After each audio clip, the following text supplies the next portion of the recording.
Episode 14. Parents Who Don't Remember. The parents smiled too easily. That was the first sign. Ethan noticed it when he saw them again at the school office. They stood close together, shoulders relaxed, faces calm in a way that did not belong to people who had lost something. Their movements were coordinated, practiced, as if they had rehearsed how to appear settled. They spoke softly to the administrator. They nodded at the right moments. They thanked her for her time. They did not ask questions. Not one. Ethan felt his stomach tighten. Parents always asked questions.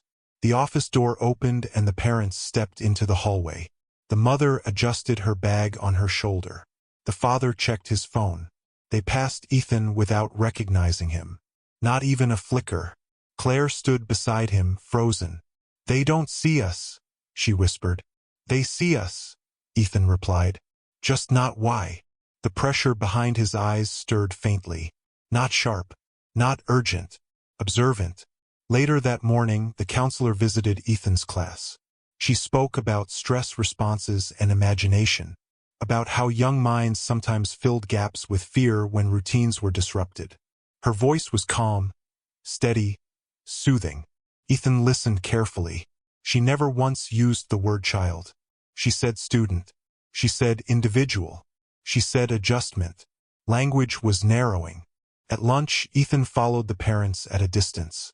They walked through the town center, stopping at a bakery they used to visit with their son. Ethan remembered that clearly. The boy had liked the bread with seeds on top. The parents ordered coffee. No bread. They sat by the window and talked about work, about weather, about a holiday they might take later in the year. Their laughter was real. That terrified Ethan more than screaming would have. "They aren't pretending," Claire said quietly from beside him. "No," Ethan replied. "They are complete." The pressure pulsed gently, as if agreeing. That afternoon, Ethan went to the parents' house. He did not knock. He stood across the street, watching through the front window. The living room looked different. Cleaner. Emptier. A bookshelf that once held trophies now held decorative objects. A corner that had been filled with bags and shoes was bare. The house had been reorganized. Not cleaned. Not rearranged. Corrected. Ethan felt a chill creep up his spine. The girl joined him silently. "They are not missing him," she said. Ethan nodded. "They never will." She looked at the house carefully. "Memory removal is not the worst part." "What is?" Ethan asked. "Replacement," she replied. "When absence is filled, there is no space left to question." The pressure sharpened briefly, then settled again. That night, the parents hosted dinner. Ethan watched guests arrive. Neighbors, friends, people who had once known the boy. Conversation drifted through the open windows. Laughter, glasses clinking. No one said his name. Not once. Ethan strained to listen for it. It never came. At 3:07, the missing minute arrived. This time it felt heavier, dense, like fog pressing against thought. Ethan stood in his room and repeated the boy's name aloud. Again and again. The name stayed, but it felt distant, like it belonged to a story he had read long ago. The phone vibrated. Unknown number. Familial continuity restored. Ethan typed back slowly. By deleting him. A pause. Then, by preventing fracture. Ethan closed his eyes. Fracture was grief. The next morning, the parents did something worse than forget. They redecorated. Ethan saw a delivery truck outside the house. Workers carried out furniture. Later, new items arrived. A desk. A chair. A lamp. The room that had once belonged to the boy was repurposed. An office. The sign was unmistakable. Claire covered her mouth. That was his room. Ethan nodded. It never was. The pressure hovered close, focused and precise. By midday, similar changes appeared across the city. A mother spoke on the phone about having more free time. A father joked at work about enjoying quiet evenings. A couple laughed about how fast their lives had simplified. Ethan noticed something else. On city notice boards, missing person posters appeared, then disappeared, then appeared again in different places with different faces, but never stayed long. The girl met Ethan on the rooftop of an old parking structure. From there, the city spread out beneath them. Streets intersected. Lights blinked. People moved like small currents of intention. "They are losing count," she said. "Of what?" Ethan asked. "Of who belongs where," she replied. The pressure tightened slightly. "Families are the anchors," she continued. "If parents forget, maps fail." Ethan frowned. "Maps?" She pointed downward. That evening, Ethan noticed something strange. A bus route sign near his house had been updated. The list of stops was shorter. One stop was gone. He checked his phone. The map application showed the same change. A street was missing. Not renamed. Not blocked. Removed. Ethan's breath caught. He ran to the spot where the street should have been. The intersection existed, but the road did not. Park now filled the space. Grass, benches, trees that looked older than they should have been. No construction signs. No record. Just replacement. The pressure surged sharply, then calmed. Time was no longer adjusting memory alone. It was adjusting space. The girl arrived beside him, eyes dark. "Families forget," she said. "Then neighborhoods forget. Then cities forget." Ethan stared at the impossible park. "How far does it go?" She looked at him steadily. "As far as it needs to." The phone vibrated. Unknown number. Geographic continuity updated. Ethan typed back with shaking hands. "You are erasing places." Pause. Then, "Places depend on presence." Ethan swallowed. Presence had become negotiable. That night, Ethan spread out maps on his bedroom floor. Old printed maps. Screenshots from before. Notes he had taken.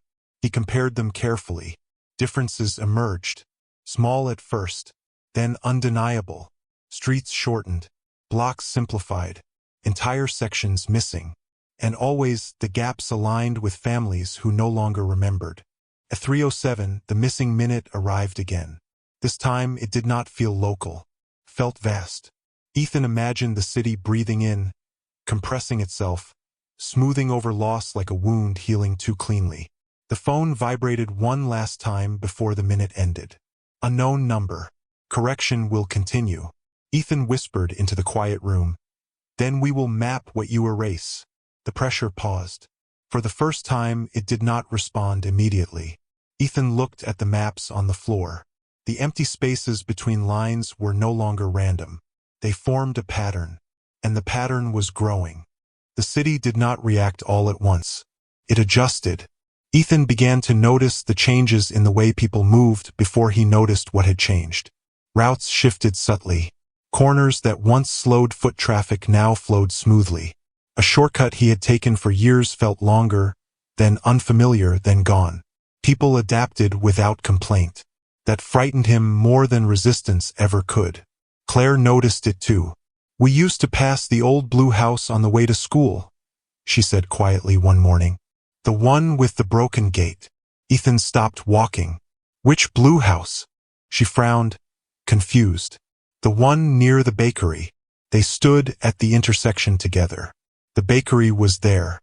The street was there. The house was not. In its place stood a small convenience store that looked as if it had always been there. Sun-faded signage. Cracked pavement. A trash bin bolted into the ground. No construction debris. No smell of fresh paint. Just permanence. Claire felt sick. "I remember it. I remember the gate." "So do I," Ethan said. The pressure behind his eyes pulsed once, tight and restrained. Memory was no longer enough to protect place. At school, the guidance counselor spoke again. This time about community resilience. About how cities changed and people adapted. About how loss did not always announce itself clearly. Ethan listened carefully. She never said grief. She never said disappearance. She never said child. The room felt smaller afterward. That afternoon, Ethan followed the parents again. Not out of obsession. Out of necessity. He watched them shop for groceries, laughing lightly over which brand of coffee to buy. He watched them carry bags home, moving easily through a neighborhood that had already adjusted its shape around their forgetting. Their house looked complete. That was the most disturbing part. Ethan had expected emptiness. Instead, the house felt optimized, as if it had been designed for exactly 2 people. He noticed something else. A family photo hung in the hallway window, visible from the street. Ethan stepped closer. The parents stood side by side, smiling. No child stood between them.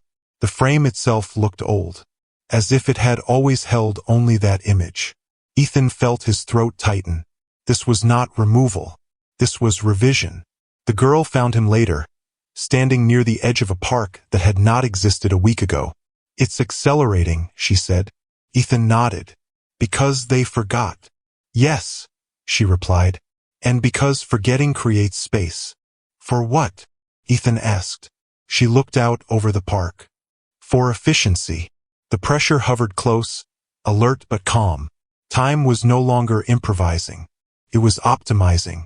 That evening, Ethan returned home and spread his notes across the floor. Names, addresses, descriptions, maps printed from old websites. He compared them carefully. The gaps aligned. Always near families who no longer remembered. Always near places where loss had been accepted without resistance. Ethan traced one missing street with his finger. Then another. Then another. They were not random. They formed corridors. The 3:07, the missing minute, arrived. This time, Ethan felt it move across the room like a slow current. Not narrowing. Not freezing. Reorganizing. He closed his eyes and imagined the city as it had been. Every street. Every house. Every room where someone had once belonged. The image wavered. He forced himself to hold it. The minute passed. The city did not return. The phone vibrated. Unknown number. Urban continuity improves under reduction.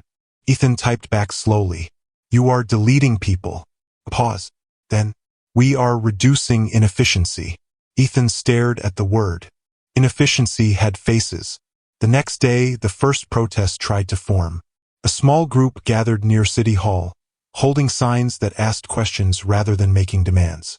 Where did they go? Why do the maps change? Who decides? The gathering lasted 15 minutes. Then it dissolved. Not violently, not forcefully. People simply forgot why they had come. Ethan watched from across the street, heart pounding. The pressure surged briefly, then settled. Collective memory had failed. Claire found Ethan shaking. "They forgot," she said. "I watched it happen." "Yes," Ethan replied, "because no one close to them remembered enough to anchor it." Claire's voice trembled. "What happens when no one remembers anyone?" Ethan did not answer. The girl did. "Then the city becomes smooth," she said, "and empty without looking empty."